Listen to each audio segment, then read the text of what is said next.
নমস্কার বন্ধুরা, আমার রান্না বান্না চ্যানেলে তোমাদের সকলকে স্বাগত জানাই। আজ আমি বানাবো ডালের বড়া দিয়ে পেঁপে আলুর নিরামিষ ডালনা। গরমের দুপুরে বেশি তেল মশলাদার তরকারি খেতে ভালো না লাগলে এরকম নিরামিষ পেঁপে আলুর ডালনা রেসিপিটি তোমরা সহজেই বানিয়ে নিতে পারবে। খেতেও স্বাদে দুর্দান্ত হয় আর শরীর পেটও ঠান্ডা রাখবে।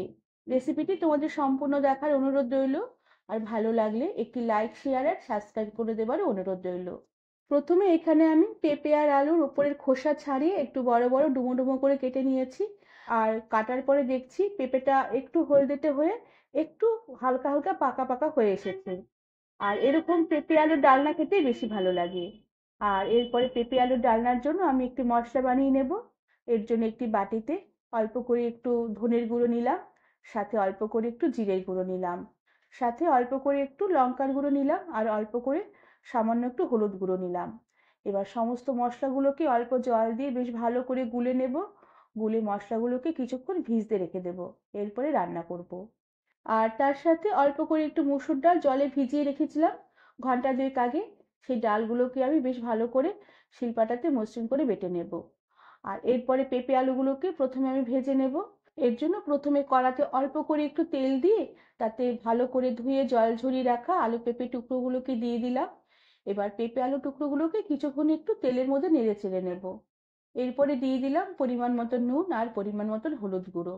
এবার আলু আর পেঁপেগুলোকে বেশ ভালো করে কিছুক্ষণ একটু নেড়ে চেড়ে নেব। আর গ্যাসের আঁচ মিডিয়াম করে ঢাকা দিয়ে ঢাকা খুলে পেঁপেগুলোকে আমি বেশ ভালো করে ভেজে নেব। কিছুক্ষণ এভাবে ঢাকা দিয়ে ঢাকা খুলে পেঁপেগুলোকে বেশ ভালো করে নেড়ে চেড়ে ভেজে নিয়েছি। পেঁপে আলু খুব সুন্দরভাবে হালকা হালকা ভাজা হয়ে এসেছে। এবার সমস্ত আলু পেঁপেগুলোকে আমি কড়া থেকে উঠিয়ে নেব। আর পেঁপে আলু ভাজার সময় এভাবে গ্যাসের আঁচ কম করে দিয়ে ঢাকা দিয়ে রেখে বেশ কিছুক্ষণ সময় নিয়ে একটু ভেজে নিলে আলু পেঁপে যেমন তাড়াতাড়ি ভাজা হয়ে যাবে, আর তাড়াতাড়ি মজেও আসবে, আর রান্নাটাও বেশ তাড়াতাড়ি হয়ে যাবে। এরপর এই কড়াতেই আমি আবারও সামান্য পরিমাণে একটু তেল দিয়ে দিলাম। এবার আমি ডালের বড়াগুলোকে ভেজে নেব। মুসুর ডাল বেশ ভালো করে বেটে নিয়ে আমি মুসুর ডালে পরিমাণ মতো নুন, একটু হলুদ গুঁড়ো আর অল্প একটু চিনি, 1 চিমটির মতো চিনি দিয়েছি, আর অল্প করে কাঁচা তেল দিয়ে বেশ ভালো করে ডালটাকে আমি ফেটিয়ে নিয়েছি। আর এইভাবে ডালগুলোকে বেশ ভালো করে ফেটিয়ে বড়া বানালে বড়াগুলো রান্নার পরে যেমন নরম হবে, খেতেও বেশ ভালো লাগবে। সমস্ত বড়াগুলোকে তেলের মধ্যে বেশ ভালো করে দিয়ে দিলাম। এবার বড়াগুলোকে বেশ ভালো করে উল্টে পাল্টে লাল করে ভেজে নেব। তবে খুব একটা কড়া করে ভাজবো না। বড়াগুলো হালকা লাল লাল হয়ে আসলে বড়াগুলোকে কড়া থেকে উঠিয়ে নেব। খুব একটা লাল করে বড়া ভাজলে সেই বড়া নরম হতে একটু সময় লাগবে। এরপর এই কড়ার তেলেই আমি অল্প করে একটু ঘি দিয়ে দিলাম। আর তেলের তাপটাকে একটু কমিয়ে দিয়ে আমি এই ঠান্ডা তেলেই অল্প করে একটু হিং, 1 চুটকির মতন হিং ফোড়ন দিলাম। হিং ফোড়ন দেওয়ার সময় তেলের তাপ একটু কমিয়ে দিতে হবে। গরম তেলে বা খুব উত্তপ্ত তেলে হিং ফোড়ন দিলে সেই হিঙের ফোড়নটা পুড়ে যাবে আর তিতো হয়ে যাবে তরকারি। সাথে একটা শুকনো লঙ্কা ছিঁড়ে দিয়ে দিলাম। ফোড়ন হয়ে এলে আদা আর টমেটো বাটা দিয়ে দিলাম। এবার টমেটো আর আদা বাটা কিছুক্ষণ একটু নেড়ে চেড়ে নেব, যাতে টমেটো আর আদা বাটার কাঁচা গন্ধটা চলে যায়। আদা আর টমেটো বেশ ভালো করে ভাজা ভাজা করে নেবার পরে এরপর জলে যে জিরে ধনে লঙ্কার গুঁড়ো ভিজিয়ে রেখেছিলাম সে জলে ভেজানো মশলাগুলোকে দিয়ে দিলাম। আর তার সাথে পরিমাণ মতো নুন দিয়ে দিলাম। হলুদ গুঁড়ো তো আমি মশলার সাথেই গুলে রেখেছিলাম।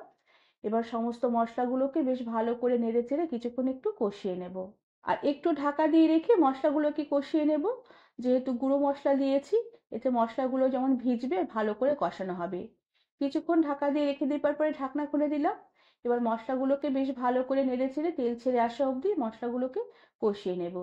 মশলা ভালো করে কষানো হয়ে গেলে ভেজে রাখা পেঁপে আর আলুগুলোকে মশলা এবার দিয়ে দেব। ভাজা পেঁপে আলুগুলোকে মশলায় দিয়ে আবারও কিছুক্ষণ নেড়েচেড়ে বেশ ভালো করে মশলার সাথে কিছুক্ষণ কষিয়ে নেব। আর এদিকে একটি তড়কা প্যান গ্যাসে বসিয়ে গরম করে নিয়ে একটু তেজপাতা ছিঁড়ে দিয়ে দিলাম। সাথে একটি এলাচ, অল্প করে একটু দারচিনি আর কয়েকটা একটু জয়িত্রী, আর তার সাথে কয়েকটা গোলমরিচ দিয়ে দিলাম। আর তার সাথে হাফ চামচের মতন গোটা জিরে দিয়ে সমস্ত মশলাগুলোকে বেশ ভালো করে নেড়েচেড়ে হালকা করে একটু রোস্ট করে নেব। মশলাগুলো একটু ভাজা হয়ে এলে সমস্ত মশলাগুলোকে আমি এই গ্যাস থেকে নামিয়ে শিলপাটাতে একটু মসৃণ করে আমি বেটে নেব। আর এই পেঁপে আলু মশলার সাথে বেশ ভালো করে কিছুক্ষণ কষিয়ে নেবার পরে এই রোস্ট করা মশলা উপর থেকে কিছুটা ছড়িয়ে দিলাম। আর কিছুটা মশলা রেখে দিলাম রান্না শেষে ব্যবহার করব। এবার এই ভাজা মশলাগুলো বেশ ভালো করে নেড়েচেড়ে পেঁপে আলুর মধ্যে মিশিয়ে নেব। এই ভাজা মশলার গুঁড়োর গন্ধই এই নিরামিষ তরকারির স্বাদ একদম পাল্টে দেবে। কিছুক্ষণ এভাবে নেড়েচেড়ে নেবার পরে আমি এই তরকারিতে ঝোলের জন্য জল দিয়ে দেব। আর জলের পরিমাণটা আমি এখানে বেশি করেই দেব, কেননা এরপরে বড়াগুলোকে দেব, বড়াগুলো অনেকটাই জল খেয়ে নেবে। আর এখানে আমি ফুটন্ত গরম জলই ব্যবহার করেছি। বেশ ভালো করে নেড়েচেড়ে এবার মিশিয়ে নেব। আর একটা কাঁচা লঙ্কা দিয়ে আমি গ্যাসের আঁচ কম করে দিয়ে ঢাকা দিয়ে রেখে কিছুক্ষণ এই তরকারি আর ঝোল রান্না হতে দিলাম। কিছুক্ষণ পরে ঢাকনা খুলে দিলাম। আলু পেঁপে খুব সুন্দরভাবে সেদ্ধ হয়ে গেছে, আর ঝোলটাও কিছুটা ঘন হয়ে এসেছে। তবে ঝোলটা আমি আর ঘন করব না। এরপরে ভাজা বড়াগুলোকে দিয়ে দেব। ভাজা বড়াগুলো অনেকটাই ঝোল খেয়ে নেবে, এর জন্য ঝোলের পরিমাণটা আমি একটু বেশি রাখবো। এবার বড়াগুলোকে দিয়ে বেশ ভালো করে নেড়েচেড়ে একটু মিশিয়ে নিয়ে যেটুকু ভাজা মশলা অবশিষ্ট ছিল সে ভাজা মশলাটুকু উপরে ছড়িয়ে দিলাম। এরপরে গ্যাসের আঁচ কম করে দিয়ে ঢাকা দিয়ে রেখে মিনিট দুয়েকের মতো রান্না হতে দিলাম। এর বেশি আমি রান্না করব না, তাহলে বড়াগুলো বেশি নরম হয়ে গিয়ে গলে যেতে পারে। মিনিট দুয়েকের মতন ঢাকা দিয়ে রান্না করে নেবার পরে ঢাকনা খুলে দিলাম। বড়াগুলো খুব সুন্দর নরম হয়ে গেছে, একদম গলেও যায়নি আর একদম শক্তও নেই, ঝোল খুব ভালোভাবে বড়ার ভিতরে ঢুকে গেছে। এবার আমি গ্যাসের আঁচ বন্ধ করে দেব। আর সবশেষে উপর থেকে একটু অল্প করে একটু ঘি ছড়িয়ে দিলাম। যেহেতু নিরামিষ তরকারি, ঘি দিলে খেতে বেশ ভালোই লাগবে। এরপরে আমি ঢাকা দিয়ে রেখে কিছুক্ষণ স্ট্যান্ডিং টাইমে রেখে দেব।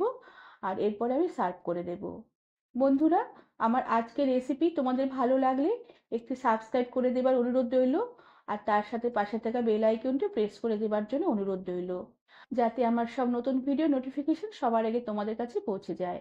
আর যারা আমার ফেসবুক পেজ থেকে দেখছো, তাদের পেজটিকে ফলো করে দেওয়ার জন্য অনুরোধ রইল। আজ তাহলে আসি, পরে আবার একটি নতুন রেসিপি নিয়ে দেখা হবে। ধন্যবাদ বন্ধুরা।